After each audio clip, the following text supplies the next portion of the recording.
রমজান মাস এলেই প্রতি বছর নিত্যপণ্যের দাম বাড়ে দেশের প্রতিটি প্রান্তে। এবারও তার ব্যতিক্রম হয়নি। ট্রেডিং কর্পোরেশন অব বাংলাদেশ টিসিবির তথ্য মতে মাত্র দুদিনের ব্যবধানে সবজি, মশলাজাতীয় পণ্য থেকে শুরু করে ডিম, মাছ, মাংস দাম বেড়েছে প্রায় সব খাদ্যপণ্যেরই। রোজার মাসে অতি প্রয়োজনীয় লেবুও বিক্রি হচ্ছে রেকর্ড দামে।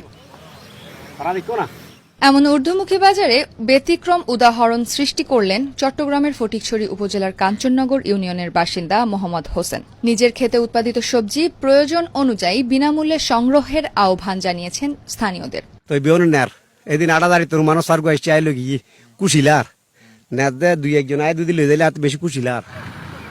রমজান মাসের শুরুতে এমন সুযোগ দেয়ায় ইতিবাচক সাড়া পড়েছে পুরো ইউনিয়নে। প্রশংসাও কুড়াচ্ছে এই উদ্যোগ। বিনামূল্যে প্রয়োজনীয় সবজি নিতে মোহাম্মদ হোসেনের কৃষি জমিতে ছুটে আসছেন পার্শ্ববর্তী গ্রামের বাসিন্দারা। ওনার যে খেতে আমি গেছিলাম, বেগুন খেতে আমি গেছিলাম, আমি নিজেও নিয়েছি ওখান থেকে। বেগুন আছে, মরিচ আছে, আলু আছে, তারপর মিষ্টি কুমড়াও আছে। তো ওনার মতো মানবিক মানুষ যদি থাকে কাঞ্চননগর আরো উন্নত হবে। ওনার যে শ্রম দিয়ে যে ফসল করছেন এখানে আমাদের কাঞ্চননগরের মোলা বেগুনে ঐতিহ্য, এটা সবাই জানে। উনি ওনার এই ক্ষেত থেকে যেগুলো ওনার কষ্টে উপার্জিত এই ফসল থেকে উনি যেটুকু পারতেছেন সবাইকে এই রমজান মাসে ফিরে দিবেন বলে কয়েকদিন আগে ফেসবুকে বলেছেন, এবং ফেসবুকে বলার সাথে সাথে ভাইরালও হয়েছে। অনেকে এসেছে এখানে আমার সাথে যোগাযোগ করে ওনার ক্ষেতে এসেছে বেগুন সেরার জন্য। ওনার আরো এখানে অনেকগুলো ফসলাদি হয় একই ইয়াতে একই জমিতে, ওইগুলা নিয়ে গেছেন। ওনারা অনেক খুশি হয়েছেন।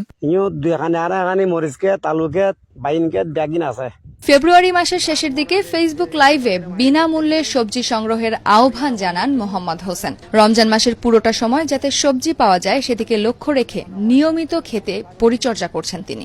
পথ কি 1 কেজি বাইন কিনিবার মতো 10 টাকা দিই, সমর্থন নাই। তার খেত গেন ফিরি মনে হয় তেন ইত্যাদি অসুবিধা নেই। এ রোজার উপলক্ষে আমি আরো বড়াই দিই, আজ 3 দিন আগে বড়াই দিই। এখন ফুলে হরাই রালাই দিলি জেল্লা মনে হয় ইত্যাদি বাইন এই মরিচ খেত লইয়া বড় বড়ে গেল স্কোয়ার লই প্রায় জোগানির মতন খেত।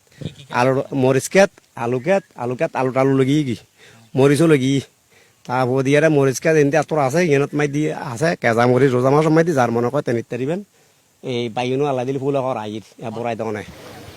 নিজের 80% জমিতে প্রতি বছরই নানা সবজি পণ্যের আবাদ করেন মোহাম্মদ হোসেন। এবার চাষ করছেন বেগুন, আলু, মিষ্টি কুমড়া, মরিচ সহ নানা কৃষি পণ্য। প্রত্যেক ঠেলে ফুল বাইন